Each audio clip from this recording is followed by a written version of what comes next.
आज हम बात करेंगे कि इन्फेक्शन से हार्ट के रोग, हृदय के रोग कैसे होते हैं, उसका प्राणवायु से क्या संबंध है और अगर इस तरह की चीजें होती हैं तो क्या प्रिकॉशन करना चाहिए और कौन सी वो एक चीज है जिसको आपको जरूर यूज करना चाहिए। पूरी जानकारी आज इस वीडियो में। स्वागत है आप सभी का ओज आयुर्वेद में, जहां बात करते हैं शुद्ध आयुर्वेद के बारे में। और आज बात कर रहे हैं कि जो भी इन्फेक्शंस आजकल हो रहे हैं उन इन्फेक्शंस के कारण हार्ट की बीमारियां कहां से होने लगी। क्योंकि इन्फेक्शन का नाम सुनते ही हमें ये समझ में आता है कि ये तो लंग्स की बीमारी है, सीने की या फिर फेफड़े की बीमारी है। तो ये लंग्स की बीमारी जब है तो वो फिर हार्ट पे क्यों तकलीफ करने लग गई है या हृदय के रोग पैदा क्यों होने लग गए हैं। तो चलिए सबसे पहले जान लेते हैं कि मॉडर्न साइंस क्या बोलता है। मॉडर्न साइंस के बारे में ऐसे कहना है कि ये जो भी इन्फेक्शन आजकल फैला हुआ है कोविड-19, उसके बारे में उनका ऐसे कहना है कि ये आपके बॉडी में आता है। बॉडी में आने के बाद जो आपका लंग्स है, लंग्स के अंदर के जो भी छोटे छोटे उसके सेल्स है उनको डैमेज करने लग जाता है। वहां से जो आपका कफ होता है वो कफ बाहर नहीं निकल पाता, जिसे कि मेडिकल टर्म में ARDS कहते हैं, acute respiratory distress syndrome. Acute respiratory distress syndrome. So ARDS करके ये जो बीमारी होती है, फिर इसके कारण हम श्वास नहीं ले पाते, लंग्स डैमेज होने लग जाती है और धीरे धीरे व्यक्ति खत्म हो जाता है। ठीक है, तो ये तो श्वास की बीमारी होनी चाहिए। इसका हार्ट पे कैसे इम्पैक्ट हो रहा है, तो इसका हार्ट पे इस तरह से इम्पैक्ट हो रहा है कि जैसे कि खास करके आज के जमाने में जो यंग लोग हैं, जवान लोग हैं, उनमें स्ट्रोक्स आने की तकलीफ, स्ट्रोक जो है वो बीमारी होने की तकलीफ ज्यादा हो रही है। खून के जो क्लॉट्स होते हैं वो कहीं पर जाकर फंस जाते हैं, उसके कारण स्ट्रोक जैसी जो बीमारियां हैं वो यंग एज में ज्यादा होती है। अब ये स्ट्रोक होता क्यों है, तो आपकी जो बॉडी है, बॉडी के अंदर हम सभी जानते हैं कि हर एक सेल के अंदर ब्लड सप्लाई होता है। वो जो ब्लड सप्लाई है वो आपकी कैपिलरीज के द्वारा होती है। मतलब जहां तक खून जाने के लिए ले जाने के लिए जो चीजें होती हैं उसे कैपिलरीज बोलते हैं। अब उसके अंदर भी जो सेल्स होते हैं उसके अंदर कई सारी लाइनिंग होती है।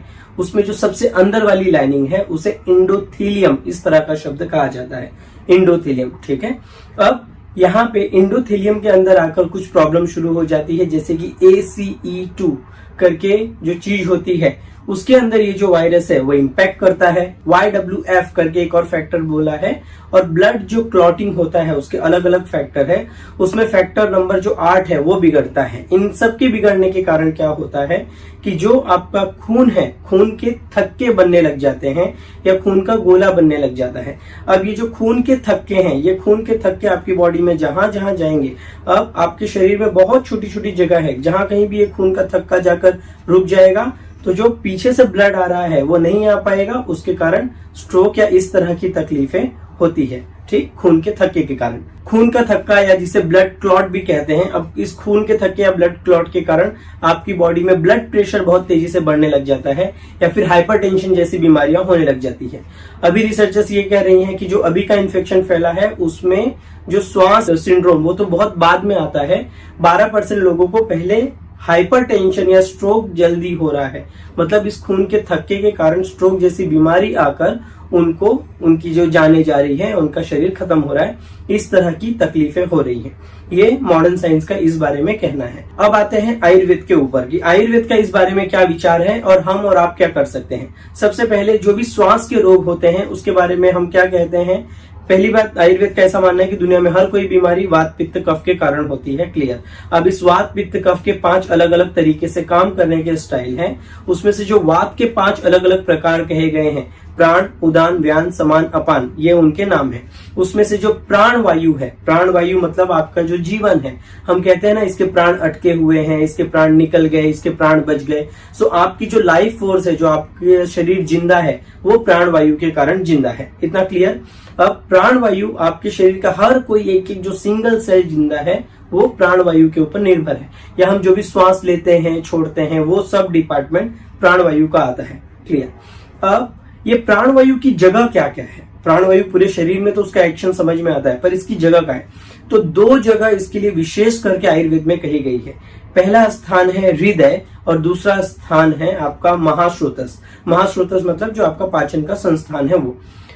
हृदय इसका पहला मेन स्थान का है। मतलब प्राण वायु का जो मेन जगह आयुर्वेद में बोला है वो हार्ट है। इसका मतलब जब जब आपके शरीर में प्राण वायु खराब होगी तब आपके जो हृदय है, जो आपका हार्ट है, उसके जो खतरे हैं ज्यादा बढ़ जाएंगे या वहां पे तकलीफ ज्यादा आ जाएगी, वो खराब होने के चांसेस बढ़ेंगे। तो इस तरह अगर आपकी प्राणवायु खराब होती है तो आपको हार्ट की कोई ना कोई तकलीफ होगी ही। साथ ही महाश्रोतस मतलब जो आपका आमाशय है, वहां पे कफ प्रोड्यूस होता है, वहां से एक्स्ट्रा कफ जाके आपके लंग्स के अंदर, वो सब हमें देखने मिलता है। तो ये दो जगह सबसे इंपॉर्टेंट होगी किसी भी इंफेक्शन में बचाने के लिए।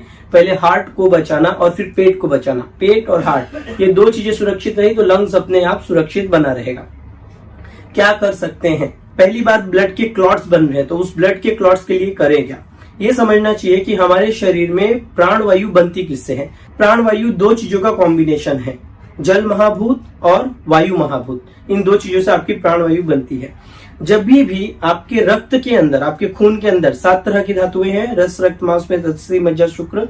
उसमें से जब रक्त धातु के अंदर अर्थ एलिमेंट ज्यादा बढ़ जाएगा तभी वहां पे गांठ या फिर थक्का बन सकता है, जिसे हम आम बोलचाल की भाषा में क्लॉट्स कहते हैं।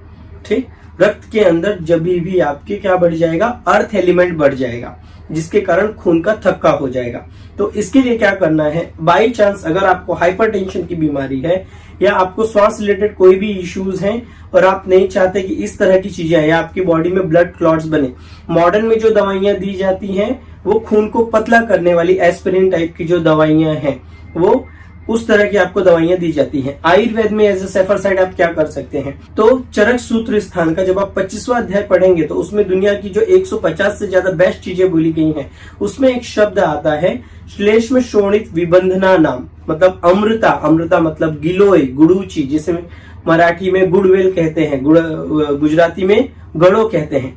तो ये जो गुड़ूची है या फिर ये जो गिलोय है, आप गूगल पे डालेंगे इसकी सब फोटो वो सब आ जाएगी, हर जगह आजकल मिलती है, इसका बहुत सारा नाम फेमस है। तो ये जो गिलोय है, इसका एक विशेष प्रॉपर्टी ये बोला है कि खून के जो थक्के होते हैं, कफ और रक्त जब भी मिलेगा तो आपकी बॉडी में क्लॉट्स बनेंगे। उस क्लॉट्स को, उस थक्के को फोड़ने का ये काम इसका है। तो आपको कहीं भी अगर इस तरह की श्वास की तकलीफ, एक और फायदा ये है गिलोय के साथ कि ये रक्त पे जाती है, तिक्त रस की है, वात पित्त कफ तीनों पे काम करती है, ऑलमोस्ट सेफ दवा है कि कोई भी इसका प्रयोग कर सकता है। इसका काढ़ा बनाकर, इसके टैबलेट्स, इसके चूर्ण किसी भी फॉर्म में यूज किया जा सकता है। तो एकदम सेफ दवा। ये फीवर पे भी काम करती है, ज्वर है तो जिन लोगों को बुखार आने की समस्या है, बुखार आके रक्तपित्त हो रहा है, आयुर्वेद में जितनी भी बीमारियां बोली हैं उसमें सबसे पहला जब चिकित्सा अध्याय, जब रसायनवाजीकरण के बाद चरक ऋषि चिकित्सा अध्याय की शुरू करते हैं, पहला ज्वर बोला है, उसके कॉम्प्लिकेशंस रक्तपित्त बोले हैं, मतलब ब्लीडिंग टाइप के डिसऑर्डर। उन दोनों में, फीवर में भी और ब्लड पे काम करने वाली अगर कोई हमें दवा चाहिए, ऐसी दवा जो हार्ट पे काम करे, खून पे काम करे और इन्फेक्शन से बचाए, बुखार कम करने का काम करे, श्वास रोग में भी उपयोगी हो और सेफ हो, ऐसे 5-6 पूरे के पूरे क्राइटेरिया को गिलोय टिक करती है। तो उन सारे लोगों को, अगर श्वास की आपको कोई भी तकलीफ है, आप नहीं चाहते स्ट्रोक इन जैसी चीजों में जाए, तो आपको गिलोय यूज करनी चाहिए। कैसे यूज कर सकते हैं? गिलोय का काढ़ा बनाकर यूज कर सकते हैं, गिलोय का पानी यूज कर सकते हैं, या फिर 1 चम्मच गिलोय का पाउडर लीजिए, 1 लीटर पानी में डालकर हाफ कर लीजिए, दिन भर सिप सिप करके ये पानी पी सकते हैं। अगर आपको कोई भी तकलीफ नहीं है, so as a safer side गिलोय की टैबलेट्स मिलती है, 1 टैबलेट सुबह, 1 टैबलेट शाम को ले लिया, that's it, more than enough है, इससे ज्यादा आपको जरूरत नहीं पड़ेगी। जिनकी कंडीशन बहुत ज्यादा खराब है वो गिलोय ज्यादा मात्रा में ले सकते हैं, जैसे 10 से 15 ग्राम गिलोय 2 लीटर पानी में डालकर 1 लीटर करके वो पानी दिन भर सिप सिप करके पीते रहना। उसके आगे की कंडीशन के लिए आप, बहुत सारी आयुर्वेद में दवाइयां भी है, वासा जिसको अड़ूसा भी कहते हैं, ये सारी दवाइयां यूज की जा सकती हैं, जो कि आप आपके नजदीकी डॉक्टर से पूछ के कर सकते हैं। तो गिलोय, अगर आपको कोई भी इन्फेक्शन की तकलीफ है, आप हार्ट का प्रॉब्लम नहीं चाहते, और एक चीज आपकी डाइट में आपको ऐड करना चाहिए, वो है अनार। हार्ट को प्रोटेक्ट करने वाली सबसे बेस्ट दवाई, जिसको पोमीग्रेनेट भी कहते हैं, अनार, दाड़िम, ये सब नाम। रोज खाना खाने के पहले आधा अनार आपके डाइट में जरूर रखिए। अगर आपको बहुत ज्यादा कफ नहीं है, तो कफ बहुत ज्यादा है तो थोड़ी सी सूंठ उसमें जिंजर ऐड कर सकते हैं। तो अनार आपके रक्त पे भी काम करेगा, आपके हार्ट पे काम करेगा, इन्फेक्शन से बचाने का काम करेगा, और गिलोय जो बॉडी में क्लॉट्स बनते हैं, उन क्लॉट्स को ओपन करने में मदद करेगी। तो ये है वो रीजन अगर कि क्यों श्वास के रोग होने पे हार्ट की प्रॉब्लम होती है, क्योंकि वहां पे प्राणवायु खराब होती है, और प्राणवायु की जो जगह है वो आपका हार्ट और महाश्रोतस है। जाते जाते एक लास्ट बात ध्यान रखिए, बहुत सारे लोग भाप कंटिन्यू ले रहे हैं, तुलसी ये सब डाल के। भाप केवल उन लोगों के लिए है, या जो भी आप स्टीम ले रहे हैं वो केवल उनके लिए है जिनको बहुत ज्यादा सर्दी है, नाक वाक ये सब ब्लॉक हुआ है, अगर आपको कोई तकलीफ नहीं है, ब्लॉक नहीं है, सर्दी वर्दी नहीं है, तो जबरदस्ती भाप मत लीजिए। वो बॉडी में पित्त बढ़ाएगा और जितना पित्त बढ़ेगा उतने ब्लीडिंग के चांसेस बढ़ेंगे। तो अगर कफ वफ नहीं है, ब्लॉकेज वॉकेज नहीं है, तो कोई भी जरूरत नहीं है आपको स्टीम लेने की। ऑलरेडी गर्मी का मौसम चल रहा है। तब तक के लिए स्वस्थ रहें, मस्त रहें।